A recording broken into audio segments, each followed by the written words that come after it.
Yes, recording is ready. Today, no, let me talk about approaches to literature. This is eighth unit of PGTRB syllabus, English, and where we will see the third chapter in this unit that is titled as literary movements. Literary movements. And I hope you all know the movements of literary events and occurrences. And beyond that, what else?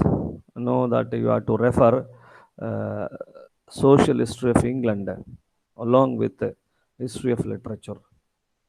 The two book that you should definitely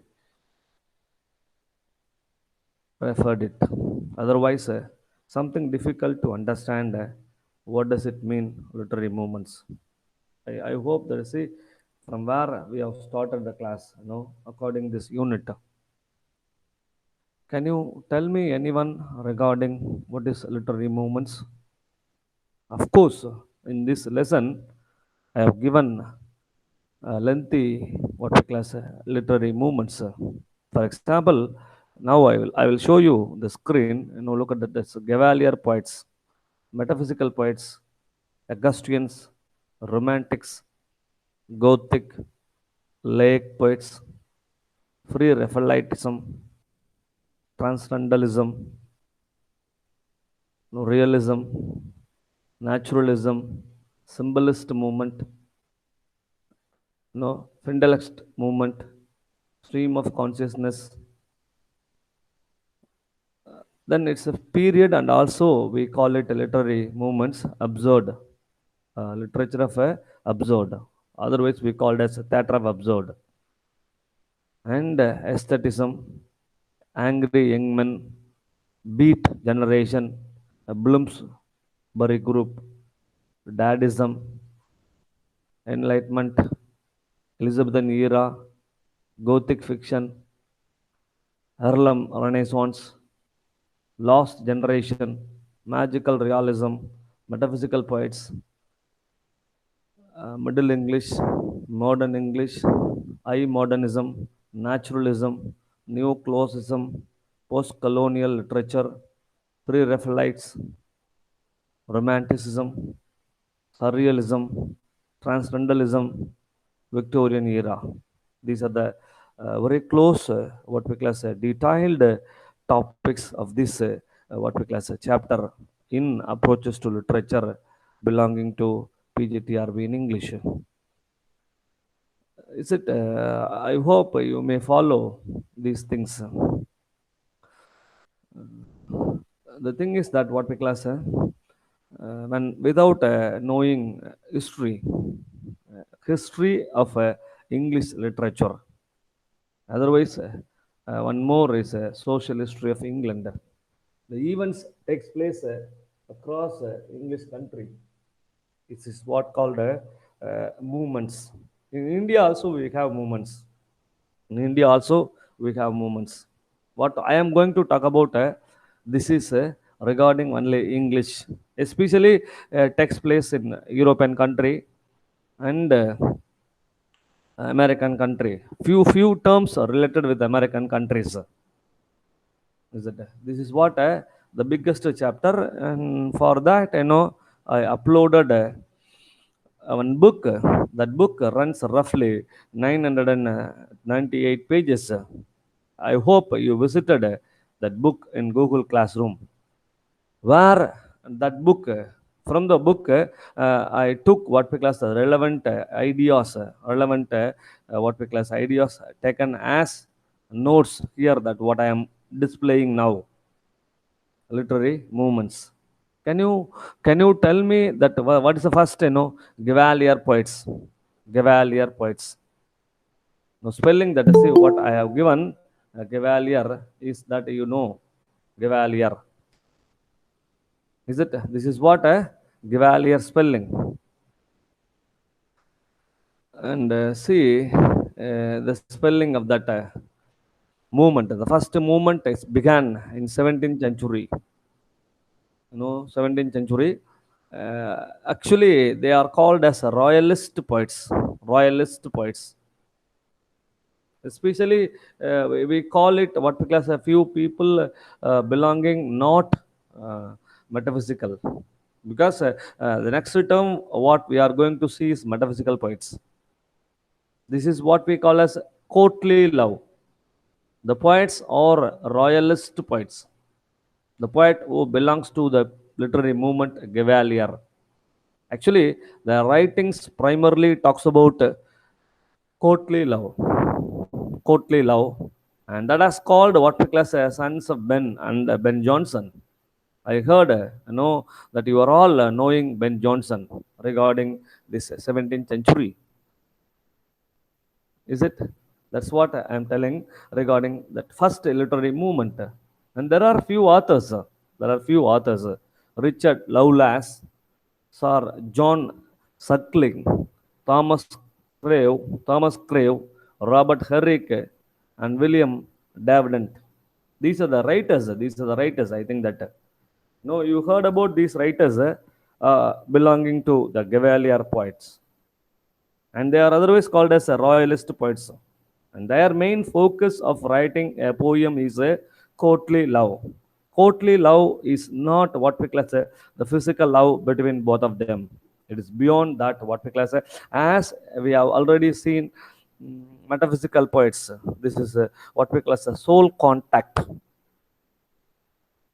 When you read the poems of Richard Lovelace or Sir John Suckling, that also I uploaded one material, regarding these poets.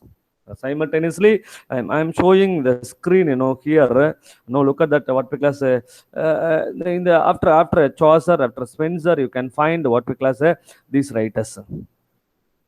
These writers regarding poetry, regarding courtly poetry. This is what I'm telling, and that is the first literary movement, as we have what we discussed just now, Cavalier poets. Now I am touching over metaphysical poets. Metaphysical poets. A few of you known well that is when I taught metaphysical poets in criticism by T.S. Eliot. You may understand the term. What does it mean, metaphysical poets? Now you also know that is one question that I uploaded. There are 50 questions. Another two set of questions, 50 questions that I will upload. Now where I talked closely this metaphysical poets. Metaphysical poets. Actually, this is a term first used by Johnson in Life of Cowley. Life of Cowley is a book by Dr. Samuel Johnson. And Samuel Johnson, who at first used, is it? And he also coined the term, or the term metaphysical poets, the term coined by whom? Dr. Samuel Johnson. And in his book, Life of Cowley, I told you that Abraham Cowley, is it? And Dryden, he borrowed, Dr. Johnson borrowed it from Dryden's phrase. Of course, at first Dryden used metaphysical poets than Dr. Johnson. Dryden is at first used the poem, the term metaphysical poets. There's a phrase by Dryden because he talks about Donne, John Donne. Why? Because John Donne, who affects metaphysics, he's a founder of metaphysical school. Definitely you will have question, one more question. How the one more question is, suppose if I say, who coined the term metaphysical poets? And the answer is Dr. Samuel Johnson, who at first used the term metaphysical poets. Dryden, not Johnson. Dryden. John Dryden. Why? Because when John Dryden write about a phrase on Donne, Donne affects the metaphysical poets. So, what Dryden calls Donne was a founder of the metaphysical school.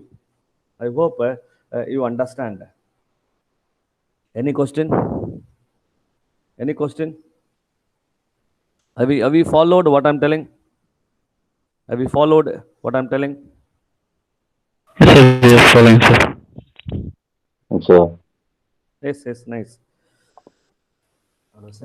Now, I'll move this. And again, metaphysical poets. Of course, the poets, a group of poets, Sir, either sir. major poets, yes. Sir, actually, metaphysics is coined by John Dryden. Metaphysical Metaphysical, coined by Johnson. Any other information, sir? Because two metaphysical differences. poets, the term metaphysical poets coined by Dr. Samuel Johnson. Okay, The sir. term metaphysical poets used by at first Dryden, but done. Dryden, he did not use the metaphysical. He has used metaphysics in his essay, I think so, sir. Oh, Okay. metaphysical that I Uh, pronounced. Sorry. Metaphysics. Of course. Just now I shown Uh, you. No. okay, okay, Now sir. Okay, sir. just now I am showing you. Look at the screen. He affects metaphysics. No, that's a word used by Dryden. From whom? Donne, John Donne. And what he says, Dryden says, Donne was the founder of metaphysical poets. Metaphysical school. Metaphysical school. Okay, sir. Now are you clear? Okay, sir. Okay, sir. Again, I will remember you. Okay, sir. Okay, sir. Little confusion takes place. Dr. Yes, sir. Samuel Johnson, who at first coined the term metaphysical poets. Am I correct? Okay, sir. Okay, sir. Actually, the term metaphysics at first used by Dryden. Am I correct? Yes, sir. Yes, sir. Yes, sir. Thank you, sir. It is about Donne. The term metaphysics about Donne. He affects metaphysics, and he says, who says, Dryden says, Donne was a founder of metaphysical school.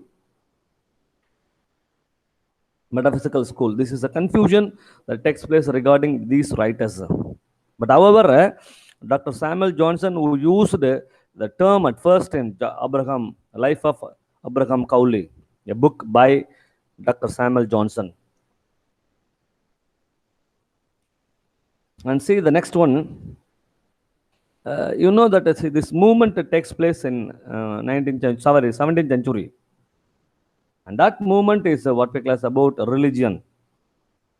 This is what I call it, according Donne, divine love. Earlier we see courtly love. Courtly love is different from divinely love. In courtly love, that they could not get married, but in divine love, they get married. The lover and the lady love, and also talks about a purely religion. You see, when all metaphysical poets, either minor poets or major poets, whoever may be, John Donne and Andrew Marvell, George Herbert, or all major poets. And there are few poets who belongs to the metaphysical poets world, that they are all what we class minor poets. Thomas Terrain, Henry Wagan, these poets. See, I'm remembering you, Cleveland, Abraham Cowley, Andrew Marvell. These poets, who talks about metaphysics in the poetry, but they use imagery in secular poetry. They could not talk about religious. Whereas when you talk about John Donne touched his imagery both in secular and religious poetry. Example, The Valediction Forbidding Mourning by John Donne.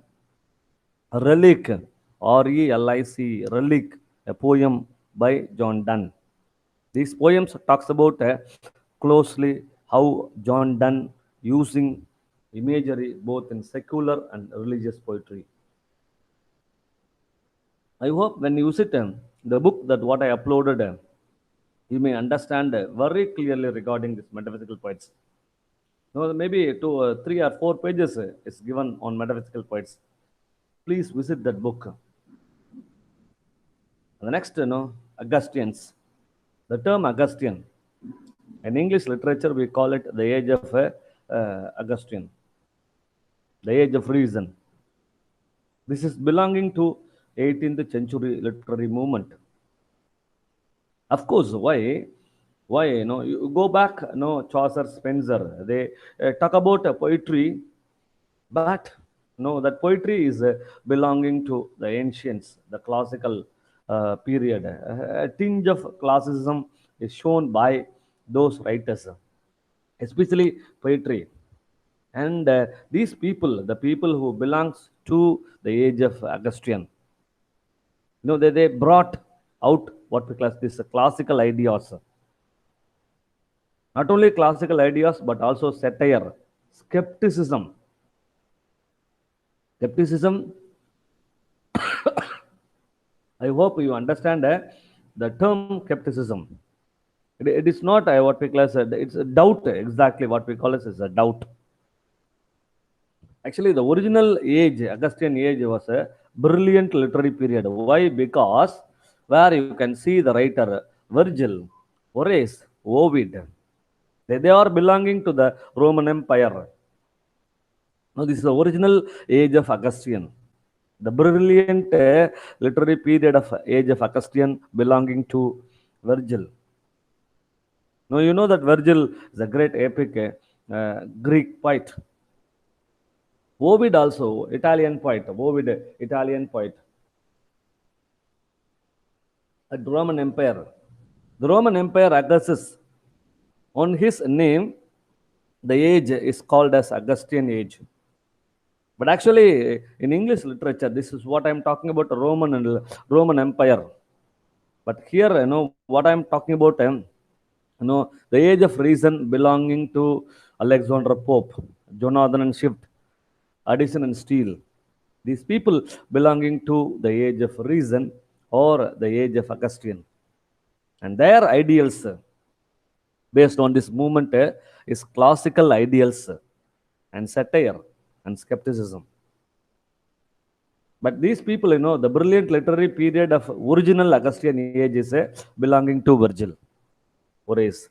That is between 27 BC and 14 AD. Am I clear? Am I clear? His voice is audible. Am I clear? Yes, sir. Yes, sir. Yes. Shall we move the next? Yes, sir. Romanticism. You all know the movement of Romanticism. And it is against of Augustine. It is against of age of reason. It is against of Dr. Samuel Johnson, the age of Samuel Johnson, the age of Alexander Pope. We call it simply the movement of Augustinians. Romanticism is also like this. It's dead against. What they emphasize? They emphasize emotion and imagination. But what Augustine people are emphasizing? Classical ideals, satire, skepticism. These things that they have been what we class cheaply as given in the works of 18th century literature. But in Romanticism, the people are emphasizing emotion, imagination, rather than a logic and scientific thought. Of course, Augustine people who talks about in their work regarding logical and scientific thought. This has been opposed by romantic periods or the romantic people. I hope you know that romantic people started from Wordsworth, Coleridge, Keats, Shelley, Byron. Is it? And what is their motto? I think that you all know about Wordsworth's lyrical ballads, the collaboration with S.T. Coleridge. No, this is a reform bill. It's a reform bill between 1978 to 1832, which means the people who came back, what we call to nature and simple life. You take it a poem of Wordsworth, you take it a poem of Shelley, and these people who talks about nature, who shows a simple life of a human. This is what a romanticism. It seems to be what we call opposite of a Augustinian age. And the major essayist belonging to romanticism is Charles Lamb, William Hazlitt, De Quincey, and Leigh Hunt. Leigh Hunt is very close friend of Coleridge, and also Wordsworth, essayist, and you see novelist. Yesterday I told you these people. No, Jane Austen and Sir Walter Scott. When I talked, these novelists. No, in modern fiction, I told you. No, these people are belonging to age of romanticism. As earlier I talked to you the poems of the great five romantic poets: Wordsworth, Samuel Taylor Coleridge, John Keats, P.B. Shelley, John Byron. Is it? This is what a romanticism. Any question? Any question? Yes. Am I audible? Any question? No, Any sir. question? No, sir. Yes, Sedhu Madhavan. No, sir. No question, sir. Okay. Shall we move the next part? What we class? Gothic novelist. The Gothic.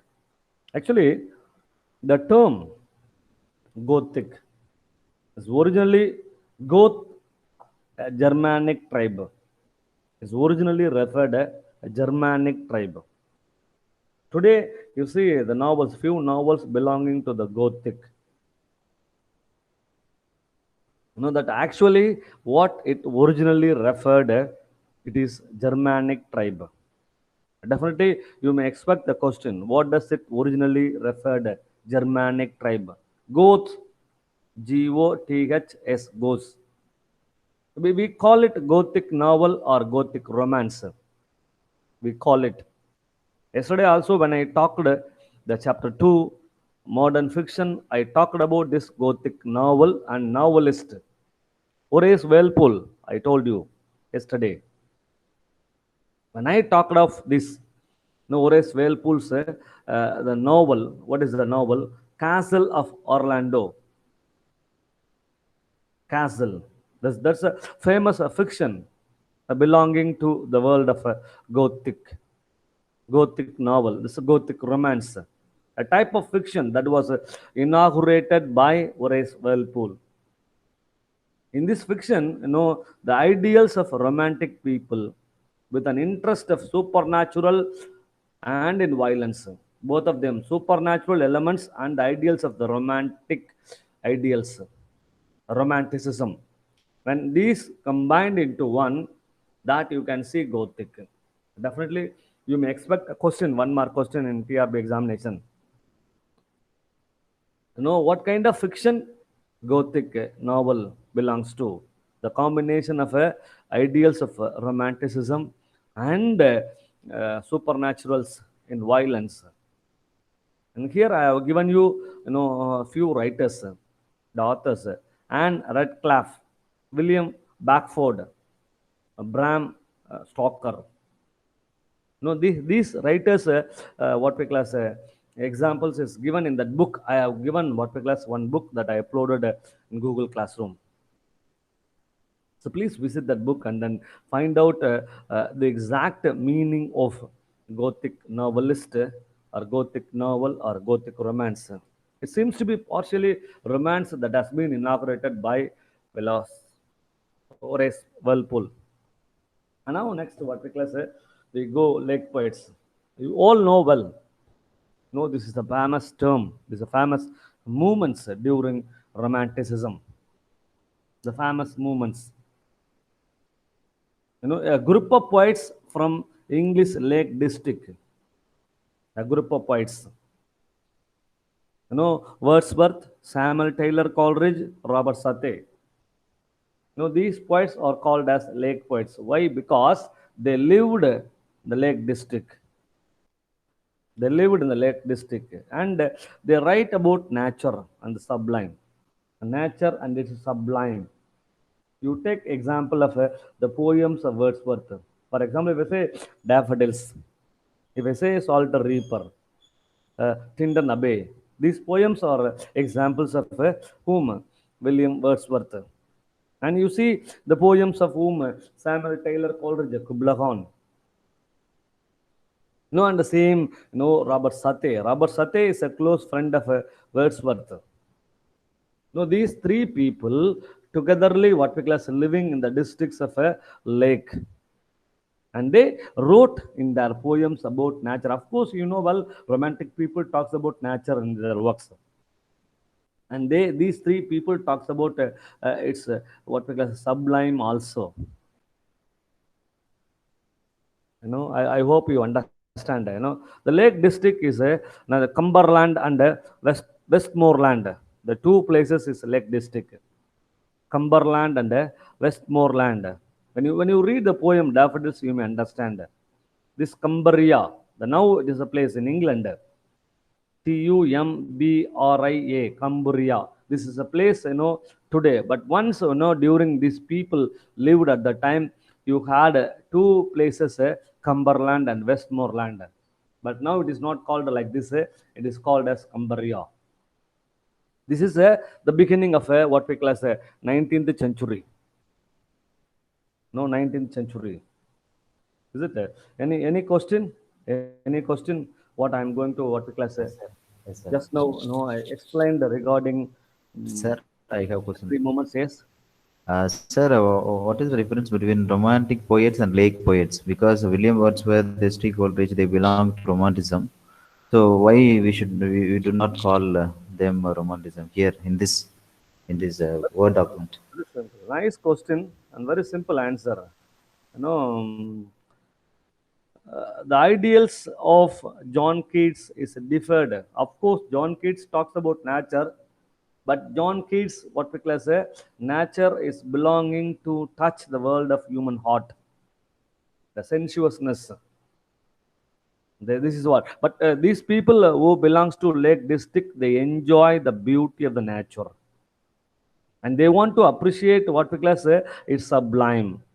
But when you touch with what we call as Byron, when you touch with what we call, even Kubla Khan also, even Kubla Khan, even Samuel Taylor Coleridge. However, Samuel Taylor Coleridge, who belongs to Lake District poets, but he also what we call as a tinge.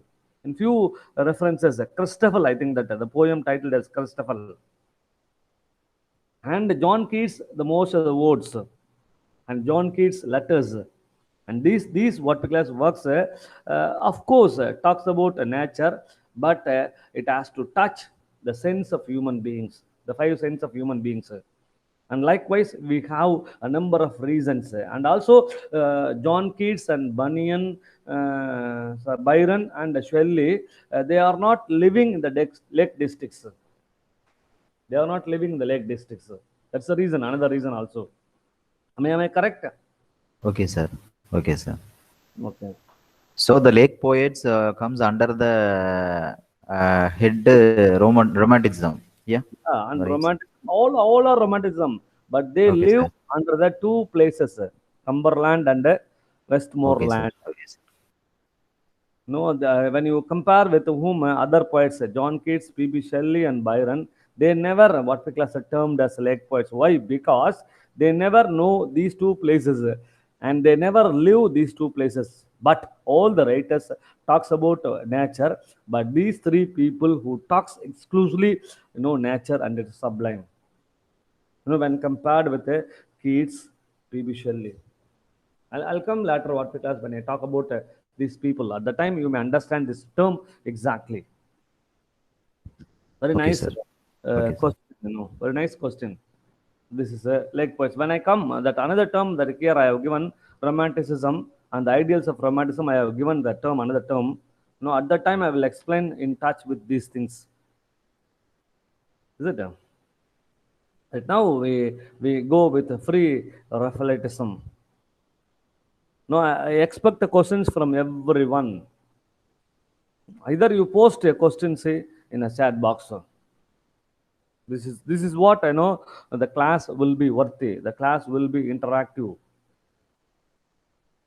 So I humbly request you to all, to have a question. Sethu Madhavan, I think that very nice question. And yesterday, I posted in a group, that see the goddess of wine. The god of wine, is it? Yesterday, I pasted it, what we class in a group, Yes, sir. WhatsApp group, is it? Yes, sir. Yes, sir. Both of his Diogenes and what you spelled out, what that's both are similar in terms of what we class referring god of wine. Is exactly we call it in English country. You see that a grape orchard. They quash the grape and make it wine. Make it a wine. Is it? That's what I'm telling you regarding that term. And I posted what we class in WhatsApp group. Likewise, I am asking you, all to have questions at me. Definitely, we will have discussion. We will have discussion. Now we will move free Raphaelitism. What does it mean, free Raphaelitism? What does it mean, free Raphaelitism? Arts for art's sake. Art for art's sake. People does not what we class enjoy art for art's sake. Is it? There are few writers who belong to this world of free Raphaelitism. Pre means before. D.G. Rosati. I think that you heard about a Blessed Damozel, a poem by D.G. Rosati.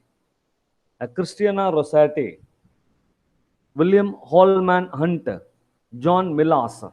These are the famous great writers who talks about art for art sake. Actually, what does the movement say is strictly, uh, obstinately on doing innovations. They have been doing innovations, on doing innovations. These people. D.G. Rosati, who talks about in this poem, Blessed Damozel, how, he has gone to the heaven and leaning against the golden bar. I'm referring the poem by D.G. Rosati. Please read the poem and you can understand this undoing innovation done by especially these poets and these authors. Actually, what is the aim of this free Raphaelitist movement? To place what we call as ruling the academic style of painting. Of course, they want to show painting. Of course, D.G. Rosati is also painting in terms of the Blessed Damozel. Actually, a painting by a return to a truthfulness, simplicity, a spirit of devotion. Of course, D.G. Rosati shown his her spirit of what we call devotion towards when he projects the poem. What is the poem titled Blessed Damozel? A simplicity is seen in the poem, and truthfulness is also between both of them. But you find the difference of that courtly love and what we class this what we class what he says a spirit of devotion. You enjoy art for art's sake, not to attain, not to attain. This is what the people who talks about closely in the movement of free Raphaelitism. Am I clear? Am I clear? Next, shall we move what we class transcendentalism? Transcendentalism, this is an American term. Of course, this term is not belonging to a British country. This is a 19th century term.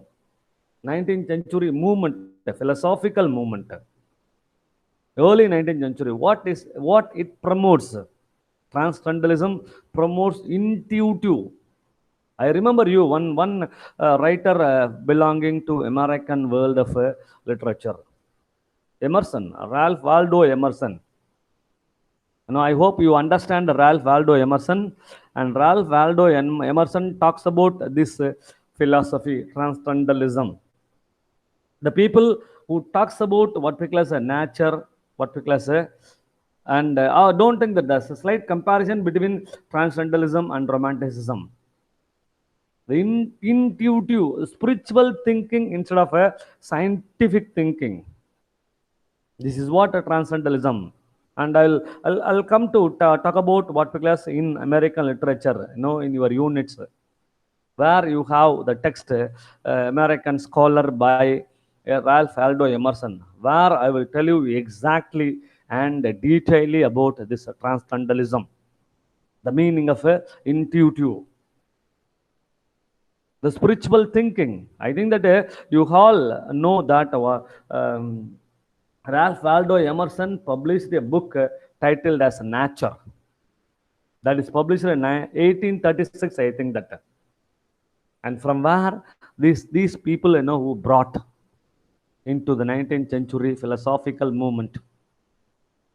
And also, they are what we class thinking on what we class based on material things. Material things. Is it self-reliance? Self-reliance from the independence. Self-reliance, independence from modern technology. The best two writers belonging to American literature is Ralph Waldo Emerson and Henry Thoreau. No, Henry Thoreau's one syllabus, in American literature, you have syllabus, Henry Thoreau. Henry Thoreau, who talks about this world of transcendentalism. And here I have given you a few beliefs. By and large, you can understand what does it mean, transcendentalism. Everything is a reflection of God. Of course, when you see a tree seems to be a God. When you see what we call say anything that nature, when you see sun, when you see earth, these are all treated as a God. It's a reflection of the God. This is what idea of transcendentalism, intuitive idea. This is what I call it a spiritual thinking. Spiritual thinking. In Tiruvannamalai, you see Ramana Maharishi. Is it? And then second belief for whom transcendentalist, a physical world is a doorway to the spiritual world. Of course, just now I told you the example of Ramana Maharishi. Physical world is a doorway to the spiritual world. And the next belief is people can use intuition to see God. Intuition to see God. In the morning when I wake up, I pray in front of what we class looking the sun rising. This is a way that people intuition to see God's nature and their souls. Even you see Thai Pongal is festival. It's a festival enjoyed by Tamil people in sense of what we class intuition. Intuition. I hope you understand those are the beliefs of the people of transcendentalist. If there are any question and any doubts, any what we class something that what you want to share with me or interact with me, you may allowed. The next one is a person is their own best authority. Of course, I'll tell you exactly this fourth belief when I will take you the lesson of Ralph Waldo Emerson's American Scholar in American literature. Feeling and intuition are superior to reason and intellect. Suppose you will have one more question. Who said like this? The transcendentalist said.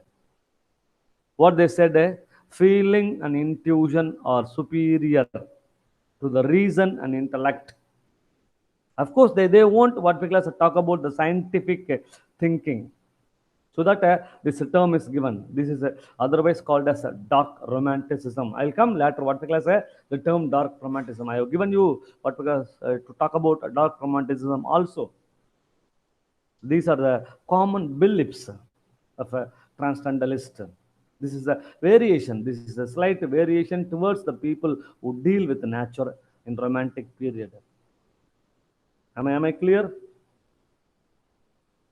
Am I clear? Say the Madhavan. Am I clear? Yes, sir. Yes, sir. Yes, sir. Clear, sir. Okay. Shall we move the next? Look at next term that what I given you, dark romanticism. Dark romanticism. It's a subgenre of transcendentalism. The subgenre. Just now I told you this term, dark romanticism. This term also belonging to American literature. Definitely you will have one more question. You expect one more question. Which are the terms? Which is a term not what because talking about American literature. Suppose you will have question. Or which term talks about exactly American view of literature. Suppose you will have question like this. Dark romanticism. Earlier we discussed transcendentalism. These two terms emerged in US. After 1936, when the time of the publication of Nature, the book by Ralph Waldo Emerson, these two terms is emerged. But dark romanticism is a subgenre of a transcendental philosophical movement. These two terms are popular in America in 1836 to 1840. I hope you understand. The works in the dark romantic spirit were influenced by transcendentalism. I told you, nature, what we class different in British literature, and what American literature in terms of transcendentalism is different. I hope you understand. Definitely, you expect these questions, these things. Please read that book. What I supplied, what I uploaded. Where this book? I'm not teaching you all the lines of the book. If I teach you, it takes what we class 3 months. Now, please understand what I'm telling. But they did not entirely embrace the ideals of transcendentalism. Of course, they did not. Dark romantic people does not embrace the ideals of transcendentalism. But of course, the romantic spirit, dark romantic spirit, were influenced by transcendentalism, no doubt. It is like a 1 rupee coin. This is an American movement in reaction to transcendentalism. Definitely, you will have a question like this. You may expect the questions. Actually, what does it mean? A man who finds what is sinful, self-destructive, and nature as a dark, mysterious force. They said, who said the people who belong to dark romanticism, especially Nathaniel Hawthorne, Herman Melville, Leopold, Edgar Allan Poe, these writers. These writers a detailed sketches given in that book. Authors belonging to dark romanticism, they are slightly what we class showing their reaction towards transcendentalist people. Transcendentalist. I hope you understand what I'm telling regarding this dark romanticism. And now, we will move that realism. What does it mean, realism? Realism. That's another literary movement. Actually, that represents reality by portraying day-to-day life, mundane life, M-U-N-D-A-N-E, mundane life, everyday experiences that are real in life is called as this literary realism. I hope you may understand, this term exactly, that refers reality by portraying everyday experiences of human life that are real, which means the people who belongs to this literary movement, realism, and they express, they depicts familiar people, places, and stories especially primarily about middle class society or lower class society. An example of a Charles Dickens novel, example of a George Eliot's novel. No, they exclusively talk about reality in their novels. Realistic novels. We call it a realistic novels. This is exactly I'm talking about the movement, the realism. Of course, it is in the late 19th century. This is otherwise I told you, as I said, the mother raised a question, prose fiction. We could not say fiction of John Donne. Sorry, John Bunyan. I'm sorry, John Bunyan. Prose fiction. And here I am telling you, even you take it George Eliot, what is that? Animal Farm. It's not what we class fiction. Is not a novel. It is a prose fiction. You go and read what we class the George Eliot's what we class a piece of novel we termed, but actually it is not a novel. It is a prose fiction by George Eliot, Animal Farm. The same I am telling you, John Bunyan's Pilgrim Progress is a prose fiction. Prose fiction is seems to be what we class partially an autobiographical sketches, autobiographical elements. Madhavan, am I correct? Yes, sir. Yes, sir. Yes, sir. I hope you have raised two questions that I have given answer during my lecture. Is that keep in mind this here what I am going to say in this 19th century movement. See that what we class George Eliot in England, Balzac, Balzac is in France. These people who introduce realism, literary realism in their works. And William Dean Howells in America. Definitely you expect questions like this. Realistic fiction is opposed to romantic fiction. Of course, they're dead against of romantics. Romantic fiction movement. Fiction movement. They never, of course, they talk about what we call as a simple life, romantic people. But here they talk about a reality of mundane life. Everyday experiences that faced by lower class society of the people, middle class society of the people, not upper class. You take the character from Thomas Hardy. You take the character from Charles Dickens. They expose the characters in reality.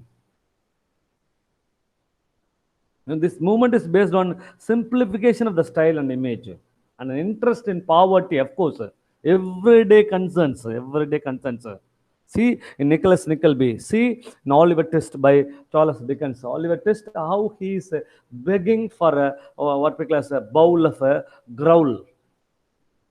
When you understand the role played by Oliver Twist in Charles Dickens, Oliver Twist, you feel sorry for the small boy who is 9 years old and he escapes from the house.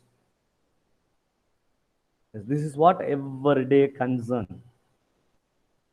The reality, of course, seems to be against whom the romantic fiction. The next term is naturalism. Next term is naturalism. These are the movements. See, I compiled everything from that book. That you never, I hope, I challenge you, these notes never you can find anywhere else.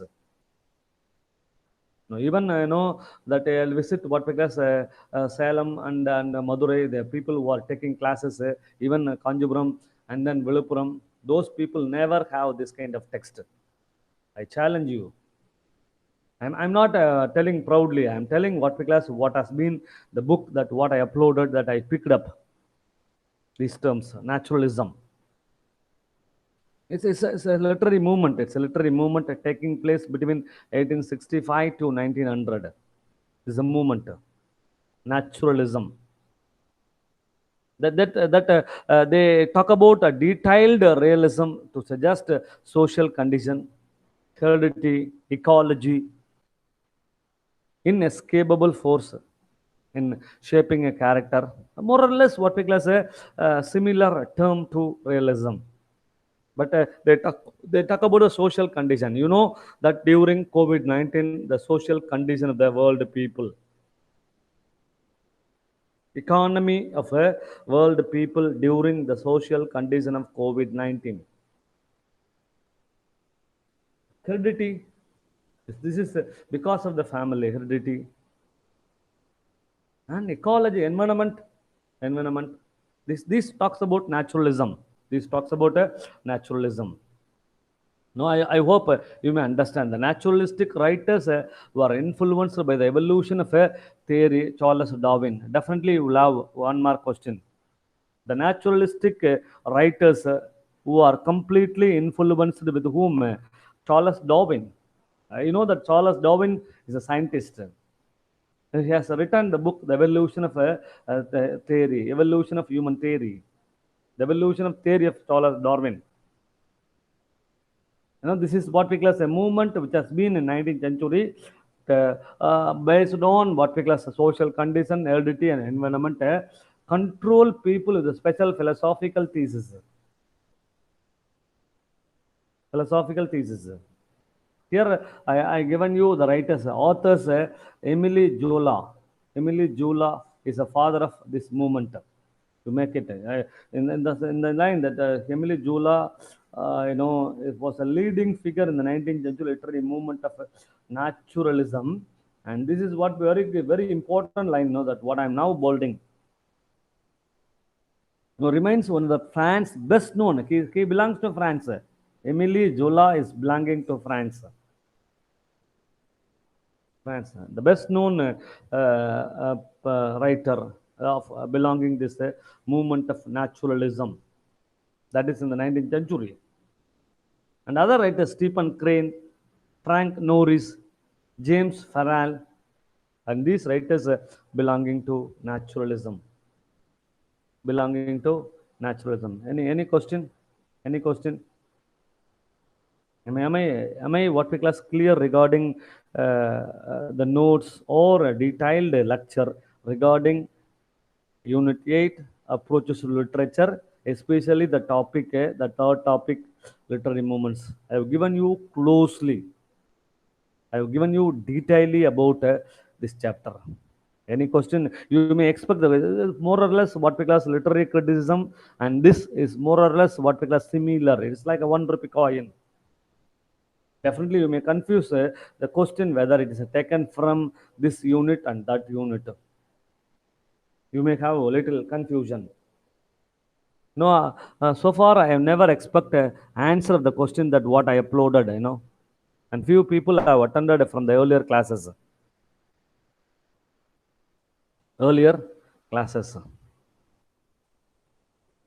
This is what I'm telling regarding naturalism.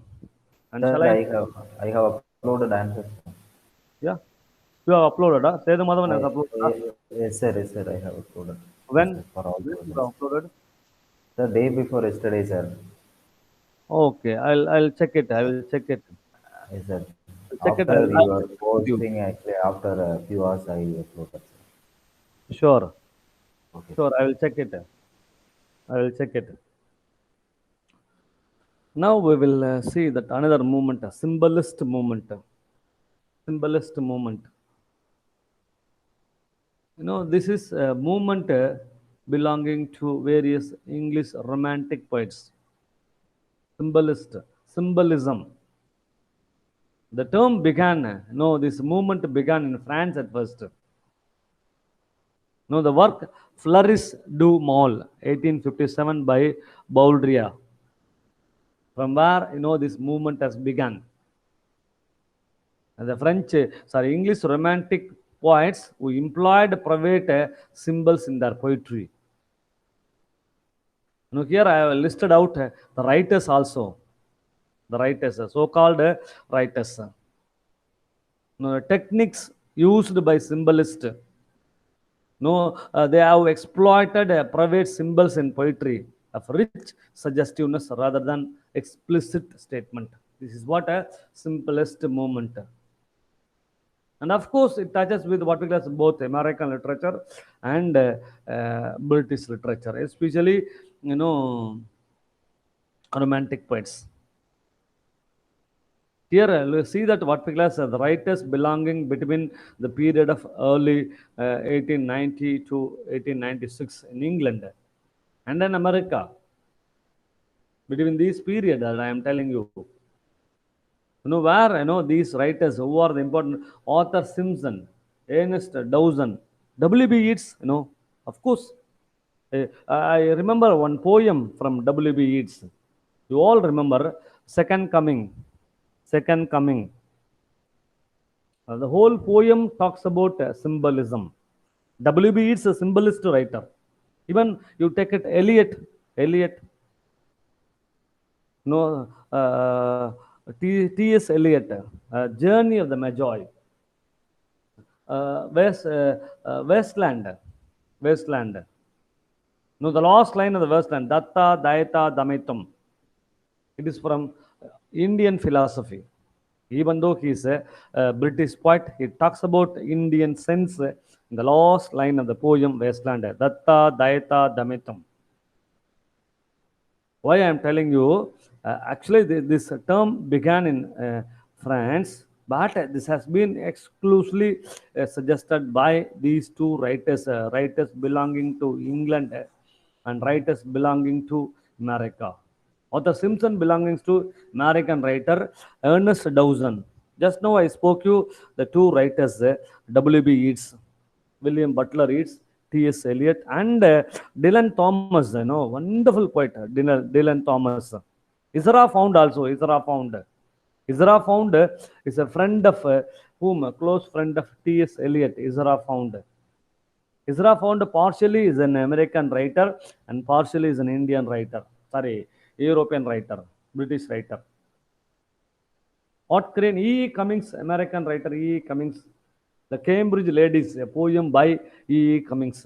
Villa Stevens, American poet. Villa Stevens is an American poet.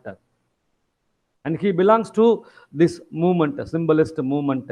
When you read a poem, either Wasteland, Second Coming, that one more poem that I forgot, by W.B. Yeats. Recently, it has given the syllabus in Polytechnic syllabus.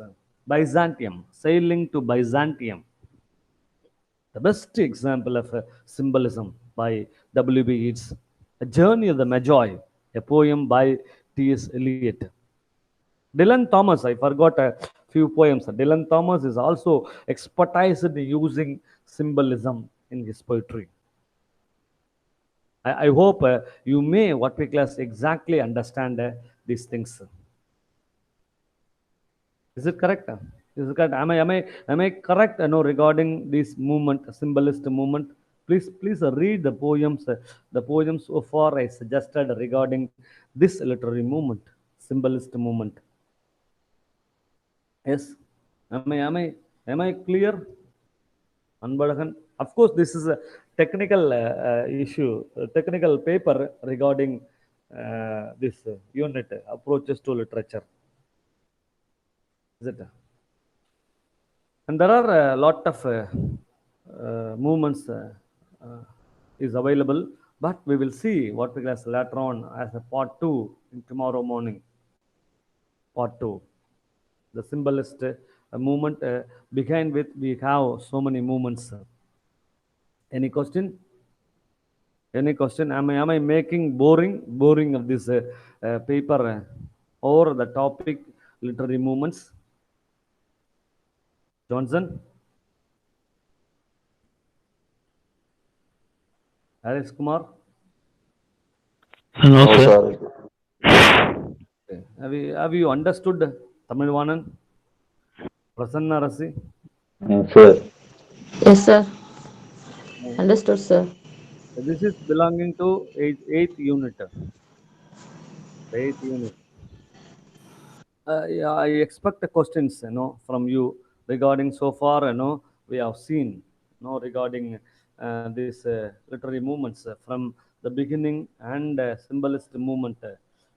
This Cavalier poets, otherwise we called as courtly poets, metaphysical poets, a term by whom John Donne in his poetry, especially Augustan age, the age of ideals, classical ideals, the age of reason, the age of skepticism, romanticism.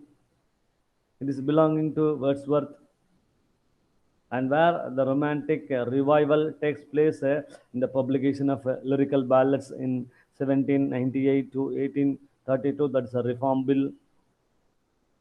And Gothic fiction by inaugurated by Horace Walpole. And lake poets, as the question raised by Sedu Madhavan, the three people who belongs to the lake district, and they are called as lake poets. Others are not living in the lake districts. Now it is called as Cumbria, the lake district. Definitely you will have. I found one question, Cumbria. I found in one TRB question. Pre-Raphaelite, pre-Raphaelitism. It's a movement on painting. This is exclusively talks about art for art shape. Their aim of what we call as a poem in style of painting, talking about truthfulness, simplicity, a spirit of devotion, a spirit of devotion. Is it transcendentalism? This term exclusively belonging to whom American writers, especially there are two people, the great two people, Henry Thoreau and Ralph Waldo Emerson, and they focused what we class they promoting intuitive and spiritual thinking rather than scientific thinking.